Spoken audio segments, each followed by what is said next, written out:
This game kind of reminds me of, oh yeah, today on.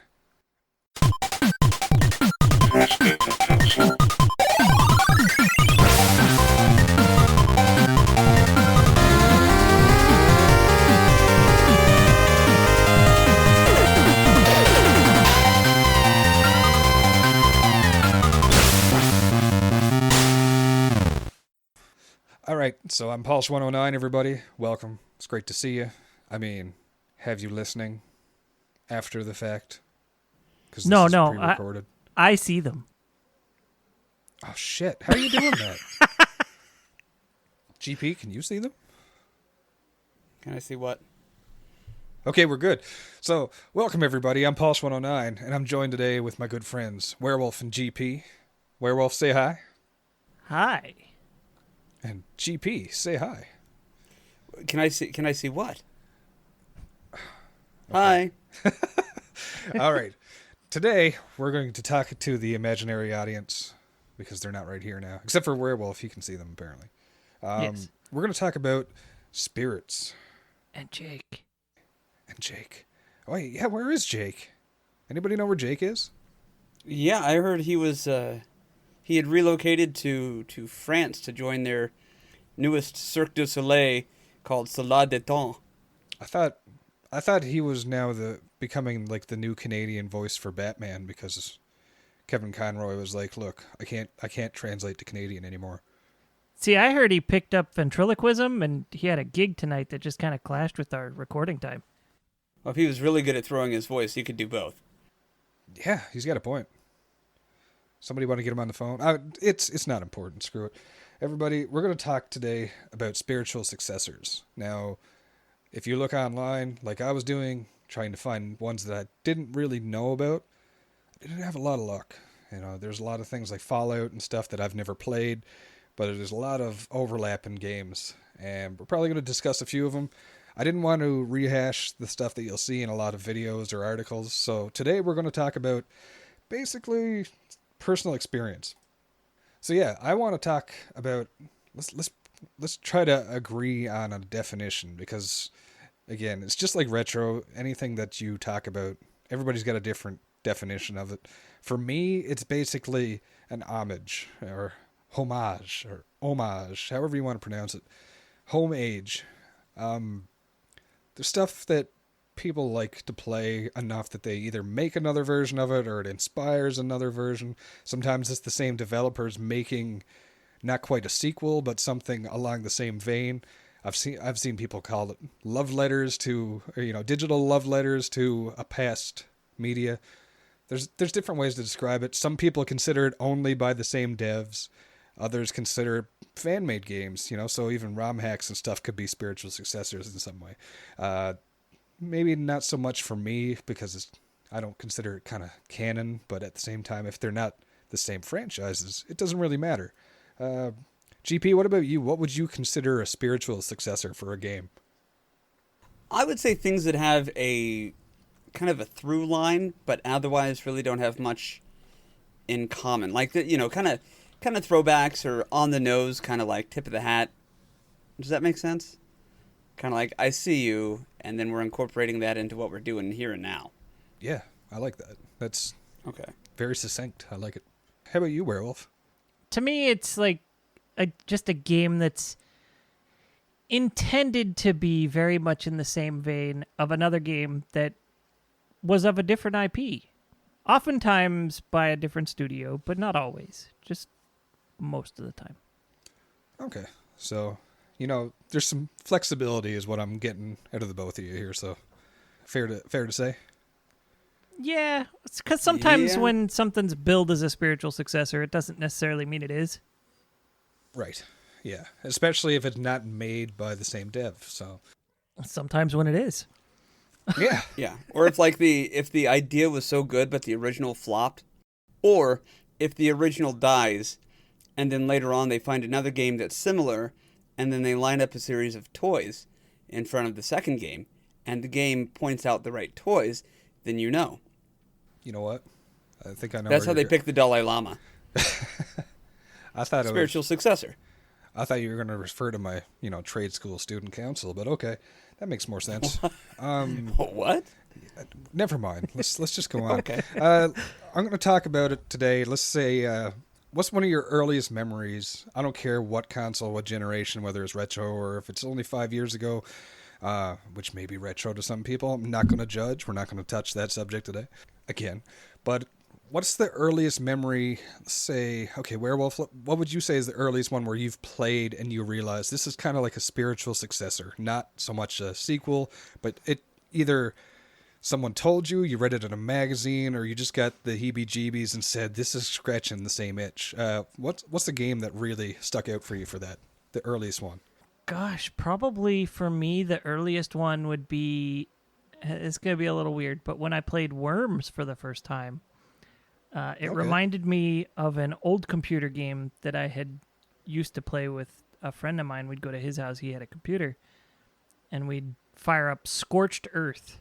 I don't know if you guys ever played that or have even heard of it, but it was basically tanks shooting at each other, and they could move a little bit, not a ton. And the idea was basically your tank is in a spot, and you're trying to blow the crap out of the other tank on the map and not die. You know what? That premise alone sells it to me. You ever play that, GP? No. I haven't played that at all. You might have to reference this in Discord or something. I want to check this out later. But anyways, tell me a bit more about it.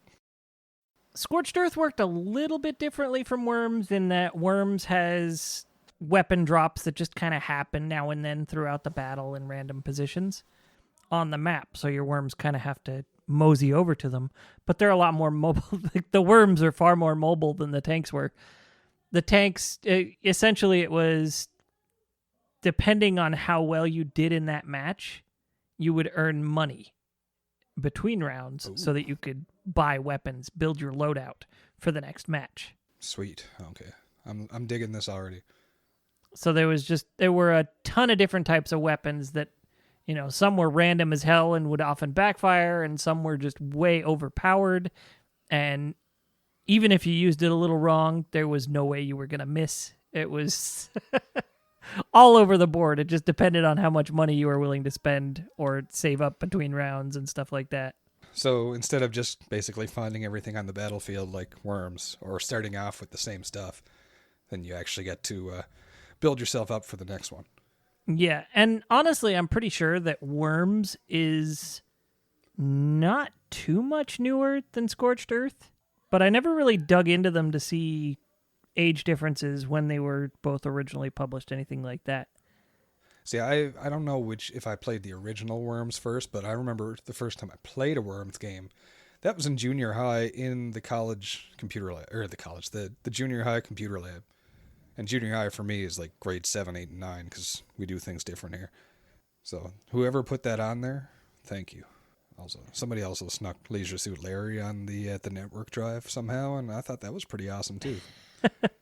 Okay, so yeah, looks like Worms came out in 95 originally, and Scorched Earth was 91. Okay, so a 4-year gap. That's pretty good.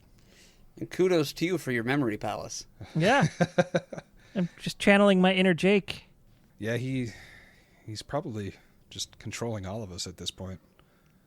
No, I'm telling you, he went out to Bali for the newest season of Survivor. He joined. Where the hell is joined Bali? Survivor. I've heard that too many times. Geography is kind of my Achilles heel. Same. East. Okay, good enough East. for me. East. All right. GP, you ever play Worms then? No, I haven't played Worms. Oh, okay, well, we're going to have to remedy that. I think we're going to have to have a multiplayer thing. We're going to have to stream it because that's one of those, deal breaker things. We're going to we're either going to bond or the podcast is going to end because of it. I hope it's the prior, not the latter, but it's something you have to be introduced to. No, I think we got a pretty solid foundation. We're, 50 some odd episodes in. We all agree about Jamie Lee Curtis. I think it's good. Yeah, this is true. True lies, baby. Oh my God. How about you? And tell me something about you. What was the earliest memory of you playing a game and you're like, hey, this is kind of like something else, but not quite? Well, I may have misunderstood the assignment a little bit. I've been thinking about it all week, But hearing you say scratching the same itch kind of clarified it in a new way.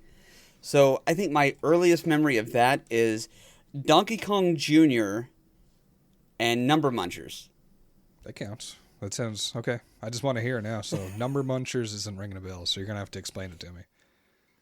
I assume you're talking about Donkey Kong Jr. math and not just plain old Donkey Kong Jr. Math, yeah, the math one. Okay. Did I not say math? No. No, you did. Oh, Now. I'm so sorry. DK Jr. Math. Okay. Edutainment. But fun and entertaining in its own kind of, like, same thing with Number Munchers. Okay, if you don't remember Number Munchers, or if you didn't have access to it, it was on the same computer system that we played, in grade school as Oregon Trail, which we've talked about before. And it was just the green, and whatever screen with the black background, and you had just this little character, and you had to advance him on this grid by finding answers to a mathematical equation.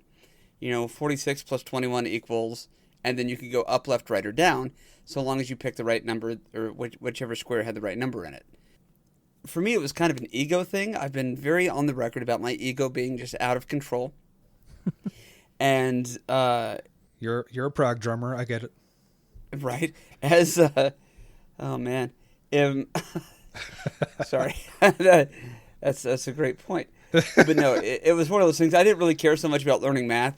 I just wanted to beat the game, and it was an ego thing. Same thing with DK Junior Math. I didn't really care so much about what it was trying to teach me as it was like, damn it, I can do this. That counts. I like it. Well, but turns out, in fact, no, I can't. Because that math question earlier, 46 plus 21, still working on it. I think it's like 69. Nice. Someone say nice, please. Nice. I'm not even going to edit that out. I'm just going to leave it in there so everybody knows how desperate I was to get someone to say nice. I think my original entry into the whole thing was maybe going to jokingly be Doki Doki Panic and Mario 1. But no. Number Munchers, DK Junior Math. I like that. No, that's cool. And especially with like edutainment, that's something I played a lot of as a kid. Anytime we had like spare moments in like elementary school or even primary, I guess, whenever I had it, if I could load up Reader Rabbit or something like that, or Math Rabbit, then I was straight to it. And then the real treat would be something like, what's it called? It's basically the memory cards game matching thing, but whatever, like the game show version. But anyways, so yeah. But anyways, so yeah, that's kind of cool. Has there been anything for you guys, for me, like in recent memory? There's a little bit more of a gap. I think it's kind of cool when there's the first one, like Werewolf mentions, 4 years difference. So that's kind of cool for me because 4 years in the world of gaming is a long time. People might jump onto a bandwagon of a game and then never play it again. That's just how video games are. The new piece of candy comes up and you kind of forget about the old one. But for me, I liked playing Soul Blazer, which I owned. Is for some reason, I think I got it at a video store, and one that I frequented as a kid. When they started selling off their games, that was one of the first ones I got. And I don't know what happened to my copy of it, but I loved it, and I miss it, so I had to play it again. And so I emulated it, and I was like, this is just as good as I remember. And I remember there being some kind of link between that and Legend of Zelda. No, that's A Link to the Past. We're going to go talk about that and Illusion of Gaia. I remember the first reference to anything like that was actually in a magazine, and I saw Soul Blazer, and then I saw Illusion of Gaia coming out, because there's, a little bit of a difference in release dates, obviously. Same dev, and they had, in the magazine only, I never saw it on the book or on the cartridge or anything like that, but I saw it in a magazine ad only. It had, like, the Soul Blazer logo underneath everything else, or above it, so you're like, oh, these guys are related. This is part 2. So I jumped on it, and I realized this is a totally different game, but it still felt very similar. So you had to kill all the enemies, essentially, to unlock stuff, and you rebuild the town in Soul Blazer. In Illusion of Gaia, you kind of, instead of rebuilding the town, you kind of open up the next area. You get, a bridge or a ladder or a ramp, something like that opens up so you can progress. It was kind of the same way, except there was a little bit more story in Soul Blazer, and there's a little bit more action in Illusion of Gaia. So there's a third one that actually does the same thing in the same series called Terranigma. I've seen people playing it. I've gone out of my way not to watch them play it, even though some of my favorite streamers and stuff will be playing it, because I didn't want to spoil it, because I loved the first two so much. So now I'm still on the fence, like, should I do this? But I want to beat a bunch of games. Maybe this will light that fire for me trying to get all three done. But apparently that's part of the same section, and that those ones are all spiritual successors from the same dev. So it's kind of out front with it, you know. But yeah, these ones are older games. Obviously, these are like early 90s for us that we're talking about here. Probably late 80s, I guess, for GP with the edutainment done. Yeah, that's pretty accurate, yeah. Okay, so let's try something a little bit more recent. How about just something, say, within the last 10 years or so?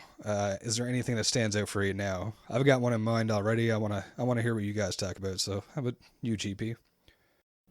Well, I imagine somebody else is thinking this one also, but clearly we have to talk about The Messenger, right? Oh yeah, that is very, very much a spiritual successor, and they will admit it outright.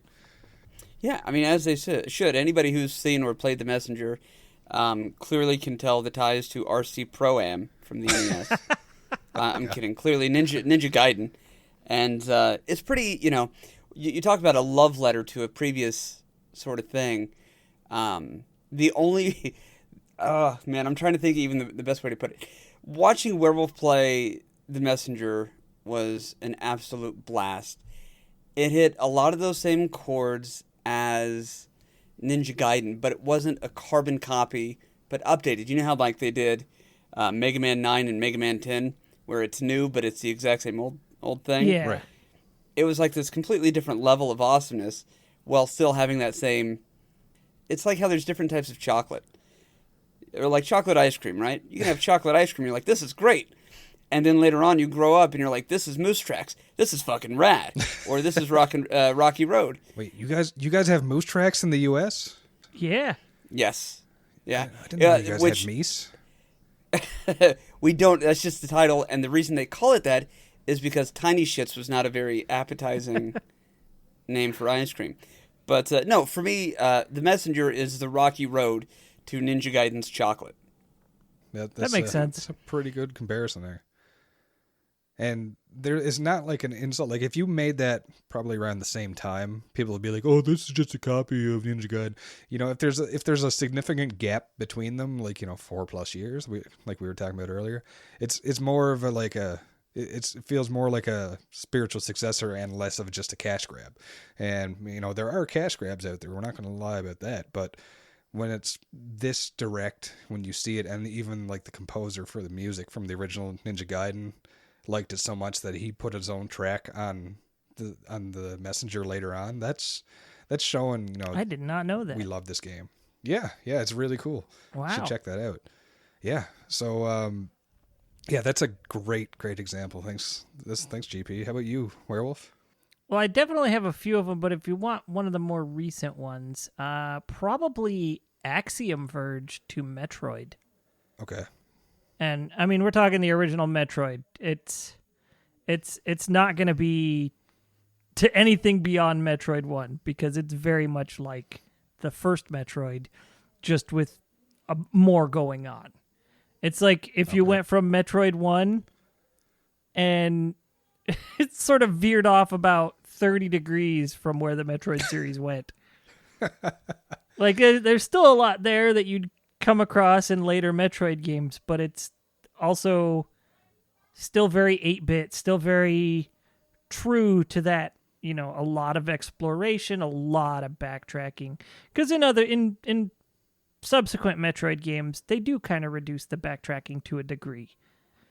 Yeah. Whereas Axiom Verge, it held tight almost a little too much, but eventually you sort of get ways to... you open up a shortcut that still requires you walk like 15 minutes to get from A to B sometimes. Okay, so it's true Metroid in that way. Yes. Nice. Would you say it was a ripoff, or do you think it's like, would you say it's more trying to just steal business from people who love Metroid, or do you feel like it's more of an homage and people are actually just saying, we love this game enough to make our own and we wanted to scratch an itch ourselves? No, it was definitely an homage to the original. It's a total love letter to the original Metroid. This was not a ripoff. This was not Mighty Number 9. This was this is someone who loved the original Metroid and took the idea and ran with it. Now, I've seen people mentioning that that's actually made by one person. That's a single dev, Yes, isn't I it? think it took him 5 years. Nice. So that's pretty impressive. When you have someone wearing all the hats like that, that's kind of blows my mind. You know, you have to be a musician, you have to be an artist, you have to be like a programmer, and those are completely different skill sets. They might help each other out, but at the same time, that's a lot of work for one person. So I think that's amazing. That was a game I opened on Christmas morning 2 years ago. I don't know, whenever it first came out for Switch, I got it that following Christmas. Oh, okay, cool. I opened it on Christmas morning. It was beaten by the afternoon, day after Christmas. Nice. And I had probably over 20 hours in it when I did so. Yeah. So it's not that it's a short game. It's just you put the time in. I was definitely engrossed. That's the sign of a good game, and I think usually when that happens, is, for me, it makes me want to play the game again because I enjoyed it so much. I'm not like, oh no, this was so cool, but I'm done with it. No, it's usually like, let's do it again. I would say with The Messenger, it was very much like that. For me, with Axiom Verge, it was a sort of one-time deal just because there was so much going on in that game. And Understandable. there was a lot of WTF-ery going on in there, so... Nice. Have you played Axiom Verge, GP? I haven't. I've played Metroid, but I haven't played Axiom Verge. You gotta check it out. I think this is gonna be educainment for all of us. I just made up my own word. Okay. Yeah, that's really cool. I like the sound of that. I've had that on my wish list for over a year now, actually. But again, trying to work through my Steam library slowly but surely is it's happening. It doesn't help that I started playing Stardew, so I mean that's a little bit more of a open end. There, you just found one. Oh yeah, that's actually, I wasn't even going to mention that. but we can talk about that for a split second here. Yeah, so that's for anybody who knows, Stardew Valley is heavily a spiritual successor to. Take it away, Werewolf. Harvest Moon. I had to think about it for a second. My brain was like, I know it. I loved this game. If you said Farmville, then I'm just planning to destroy you in Worms. I'm going to go straight for you, even if you're on my team. Just to clarify something for listeners, I know there's like a weird... there was sort of a breakup between Harvest Moon and itself a few years back. So there's a lot of games that have come out in the last few years that are called Harvest Moon. They are not actually Harvest Moon. It is... So the company that was bringing Harvest Moon to the West lost the rights to Harvest Moon's games, but held the rights to the name. So now the new Harvest Moon game's coming out. I know, it's kind of weird, right? So I think Natsume has the name rights, so they keep making Harvest Moons that are apparently super garbage. And then the other franchise, so the true Harvest Moon games went on to be called Story of Seasons, I believe. I didn't even know there was like the offshoot like that, so that's kind of cool. And in fact, there's one that I just saw drop on the Switch. I saw a news thing about it. It's either of you guys familiar with that anime called Doraemon? The one with the cat with no ears? I thought that was Pikachu. No. He's got ears, doesn't he? I've never seen the anime in my life, but I've seen, I remember reading EGM articles about Doraemon games since the early 90s. And apparently that's the newest Story of Seasons, is that anime cat. Wow, okay. See, I had no idea. I just thought that Natsume was making basically, as far as I knew, just a new version of Harvest Moon for every Nintendo console that came out. So was there only the original, or is the 64 one involved? How does that work? No. This is like literally 6-7 years ago, maybe. It was sometime during the 3DS's lifespan that this all happened. So it's not that long ago. Gotcha. Okay, that makes sense. So they already had established themselves basically, and they're just like, okay, yeah, we gotta churn this out some more. Yeah, I think most of the Harvest Moons anybody listening here or talking here would be familiar with were actually what people would think of as Harvest Moon. So Stardew Valley is not Harvest Moon. Gotcha. But it's also a better Harvest Moon than Harvest Moon ever was. So there you go. Yeah, I've heard that comparison, and I never got into Harvest Moon. I had the one on an N64. I had the one on Super Nintendo, and I played both just long enough to log maybe a week in game or something like that, and that was it. So that's kind of what put me off from doing Stardew, because I was like, no, this is too open ended for me. And now I've been playing Stardew with friends, and yeah, I'm addicted. I haven't gone quite as crazy as I did with Terraria, but still. So seeing as we accidentally stumbled onto Stardew, what was the title you were actually going to throw at us? Well, I'm glad you asked. Thank you.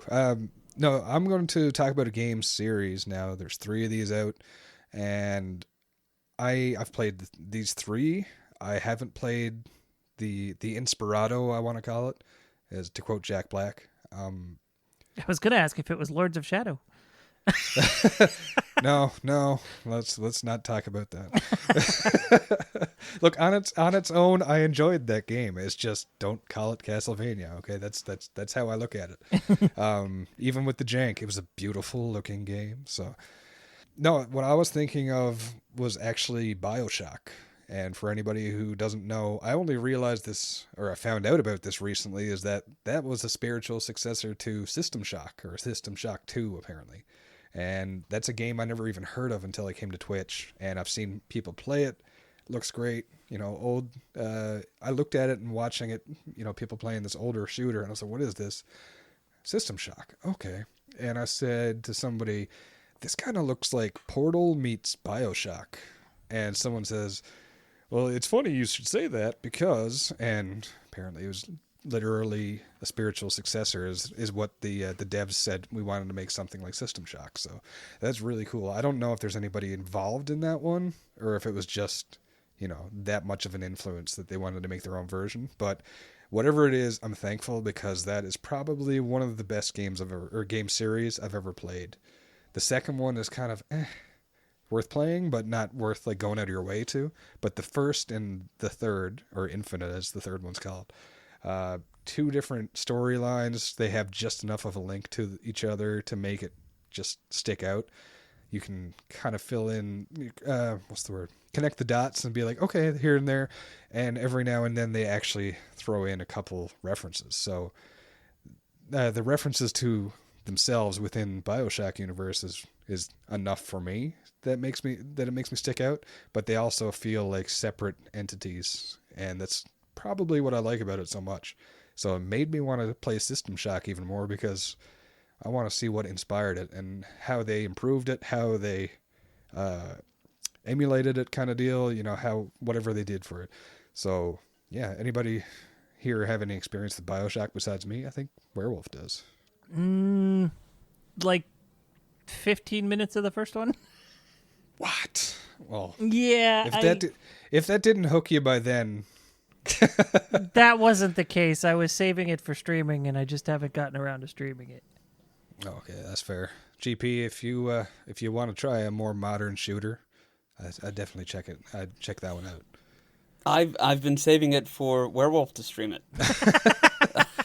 Good answer. No, I've picked up the case. That's a problem I have with a lot of games. Is like, I want to play that. I want to stream it. I don't play it yet. Yeah, so that I understand that completely. I think that's what's taking me so long with my Steam library work through because I've been like, I haven't played that. Should stream it. I don't think I'd enjoy it so much myself, but I want to, share that experience with others. But we'll find out. I don't know. That one, if you stream it, I want a heads up because I love that game. The first one and the third one, I can't even choose which one I like better because they're so close, and for different reasons, and almost the same reasons. Isn't that weird? I think one thing that actually stood out for me is I never got to play it right away. And one of my best friends from high school, he had, I don't know if he had like a PS3 or if he had it on PC. I can't even remember what it was on. But he played it right away. It's probably PS3.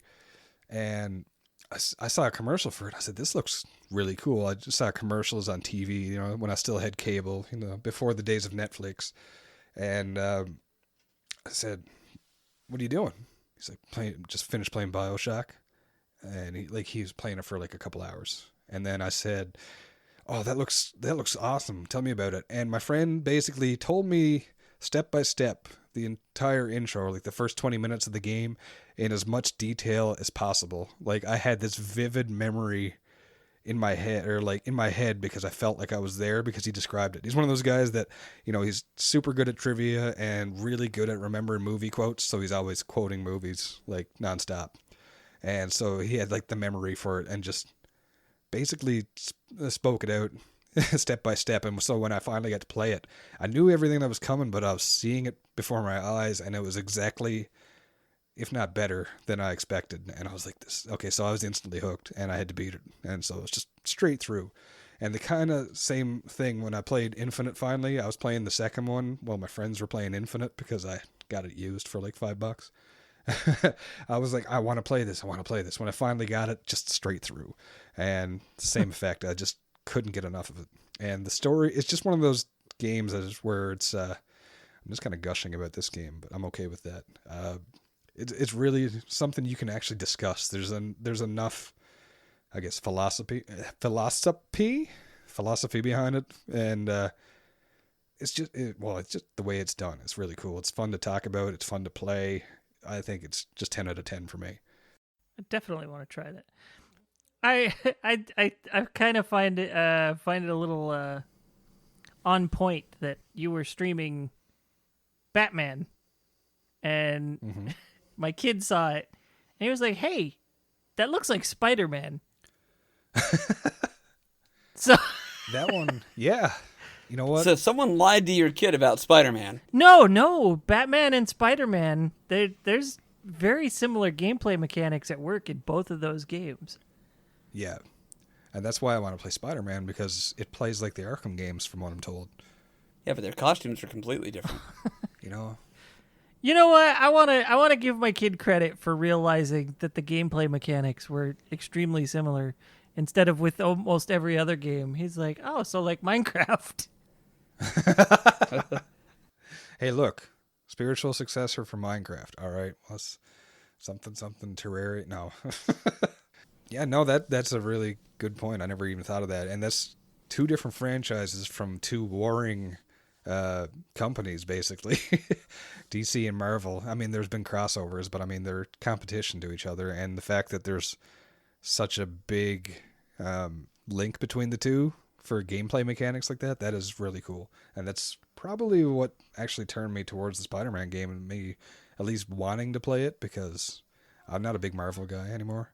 I'm definitely a DC dude, but you're not allowed to like both, right? It's bull. You can like whatever you want, but either way. Yeah, you can like both, but there always has to be that moment of push come to shove, gun to your head. You have to choose one. Which one's it going to be? Yeah, okay. Well, in that case, DC for sure. Yeah, of course. I hope Werewolf is the Marvel one, because I know GP and I have a serious love for DC stuff. Who published The Tick? More seriously, what I had on my mind all week in regards to this episode is actually also Soul Blazer, but we're going to step away from the Creation trilogy as it's known and head on over to Dark Cloud for the PS2. Ah, yes. Actually, that's something you mentioned. Yes, Dark Cloud always struck me as very much like Soul Blazer, where you're dungeon crawling, killing things off to gather up parts of the village to piece it back together. A little more hands on with the piecing the village back together, whereas it's like you get a part or a person or a building or whatever and take it back to town, put it together, and then people are like, hey, I don't like this person as my neighbor, or I want to live near there so I can always smell the fresh bread being baked, and you sort of arrange Look, the if I had village. that kind of choice, I'd move my house in a heartbeat too. So they ask you to rearrange the village so that the villagers are happy with the way it's arranged. But other than that, like a lot of the same elements are at play in both of these games. Yeah, see, I never got into the games. I saw you playing them before, and I never saw it, but I can totally get that now. All right, how about you, GP? All right, so I've got two that are on my mind. One I only mentioned because I've got a lot of experience with one game and not so much with the other. But I remember when I was playing it, my older cousins had pointed out, oh, that's a reference to this other game, and then I completely forgot about it until becoming a streamer. So it was kind of like this, holy shit, that's what they were talking about, 25 years ago. And that game is Bionic Commando for the NES. So the through kind of like thread here is that in Bionic Commando, your character is Lad, and he has been sent to retrieve Super Joe, who is the main character from Commando. And that's about it. So it's kind of that on the nose, like tip of the hat, sort of thing. But aside from that, there's not much else, to my understanding, that ties the two together. So in a way, spiritual successor, not necessarily sequel, but definitely same universe. Does that make sense? Yeah, I was about to say, like, so it's almost like an unofficial, but still kind of official sequel.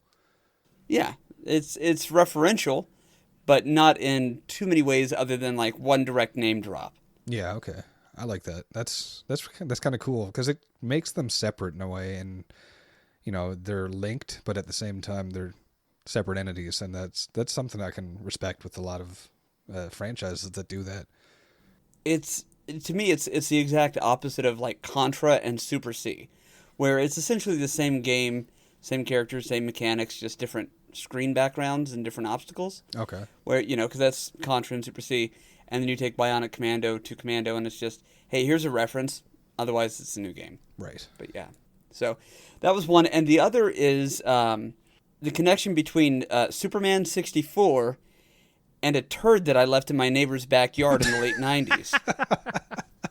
Both were needlessly rushed. I've practiced this, trying not to laugh, and nobody who experienced any part of it enjoyed it. So in that way, they're identical. Superman 64 and a shit that I took in my neighbor's backyard. Would you guys believe that I never actually saw Superman 64 in action until this week? I watched MRR Knight play a little bit of it. Please? You should have seen the shit though. Please tell me I thought you were going to start saying something about Superman 64 and Pilot Wings because of the flying through rings. That's all I could think of. Nope. Pilot Wings much better. Yeah, Pilot Wings. Superman 64 and just this giant turd. Yeah. Pilot Wings 64, I remember playing a lot of, so that worked a whole lot better than Superman 64, and there's a lot more reason behind it. It's like, I can picture someone having a reason to go through these flying things in the sky, to the point where when I played the original Pilot Wings, I actually thought that was something you could do as a skydiver, was lead your way through rings in the sky. So yeah, and can you imagine, like, if you're a citizen of Metropolis and you look up and you see Superman trying to fly through these fucking rings, and you realize if he misses one, we're all dead? That'd be the worst. That'd be the worst Superman ever. Also, I don't know who the developers are of Superman 64, but similarly, I'm sure we both pushed for a solid product. I see what you did there. Did Nice. you? Okay. I did. Well, I never watched it, thankfully. Yeah. We can just cut all of that out. None of the last 5 minutes has to make it in. Oh, That just means it's staying in now. Shit. That's the code. That's the code for I'm going to act like I don't want people to hear this, but damn it better be in there. Exactly. Yeah. Oh, man. All right, that's awesome. So, yeah, I never even thought about that before with the... Go ahead. I want to say something about Nesticle because I heard you giggling that much over the Mr. episode, but that has nothing to do with it. Yeah, no, this is really cool. I definitely want to check out the games that you guys mentioned. Because Commando, when you say Commando, I think of Arnold Schwarzenegger movie, not a game. And now I want to play Dark Cloud again and give it a shot because I'm like, if I like these two games, I should like this. So I'll be in it with a different frame of mind when I'm going, and that can change your experience with the new game, or at least new to you. Funnily enough, I think the Dark Cloud game can be run off into its own set of spiritual successors just over and over again through the whole... I want to say the developer was Level 5. Basically through almost their entire catalog of games. Like Dark Cloud 2, which was only apparently Dark Cloud 2 in North America. Everywhere else it was Dark Chronicle.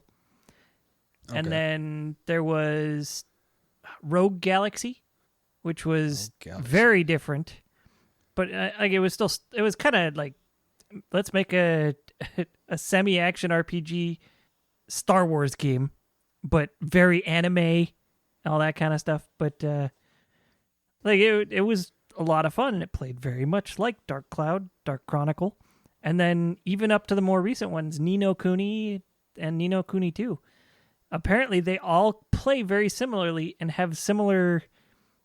I don't want to call it a mini game or like a sub game, but mechanics that add to the main game through, like in Dark Cloud, it was building villages, the Georama system. I guess that's back in the Ni no Kuni games. Okay. In Rogue Galaxy, you build a factory to be able to produce your gear and upgrades and such. So it always has that sort of like build a layout for something to enhance what you get in return. I like that. That's kind of cool. Yeah, that's definitely worth checking out. So, and that was PS2 era? Yeah, Dark Cloud 2, and Rogue Galaxy are all PS2, yeah. Okay, cool. Right on. Ni no Kuni is the newer ones. I think 2 just came out 4 years ago. And then they both just got a HD remaster. Nice. But not like Mario 3D All-Stars. Okay. Gotcha. Shh, we don't talk about that one anymore. Yeah, we got it out of our system. Yeah. And into another one entirely where it doesn't work half as good. Okay.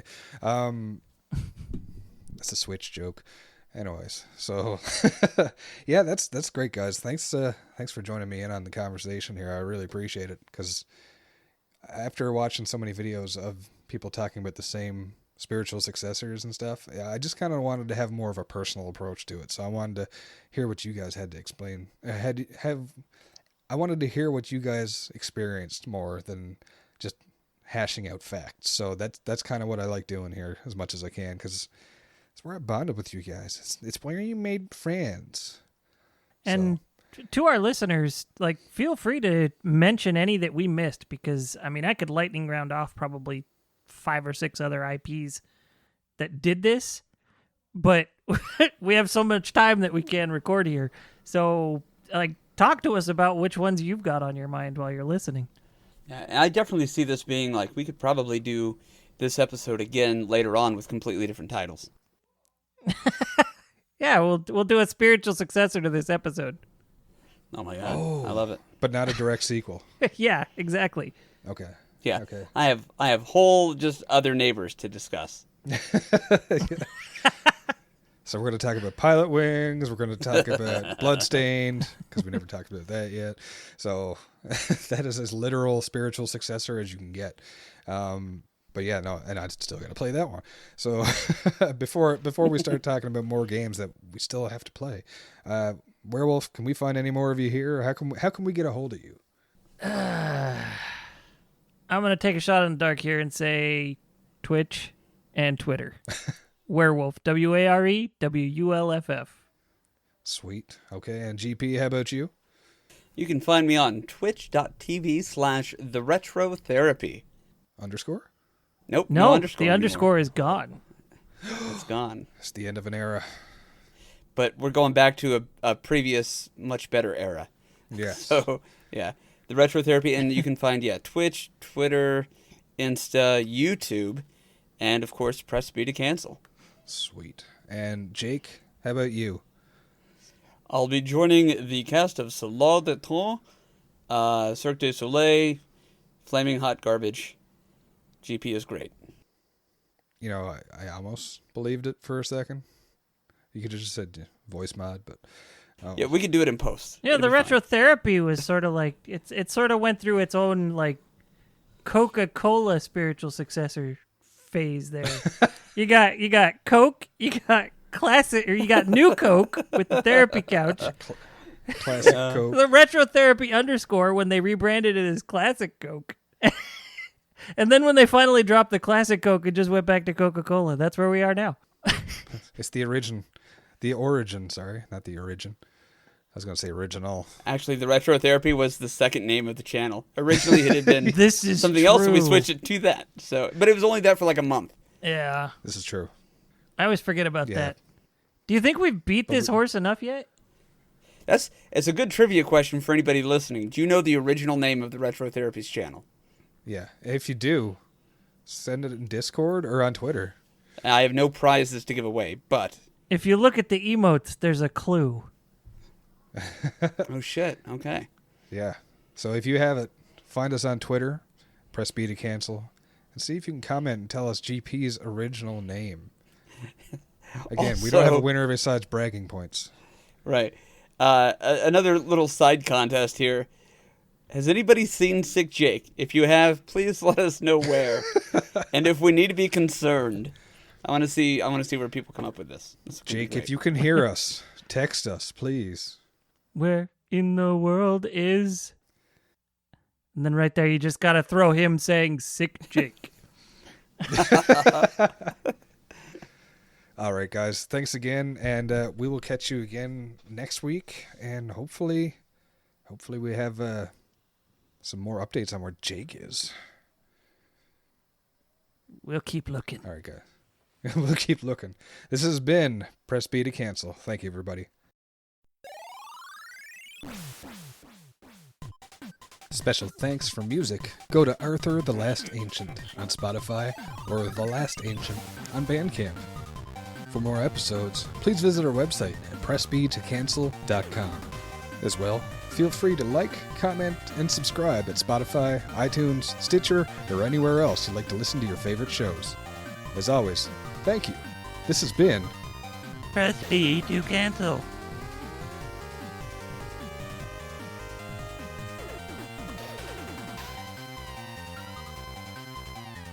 That's good.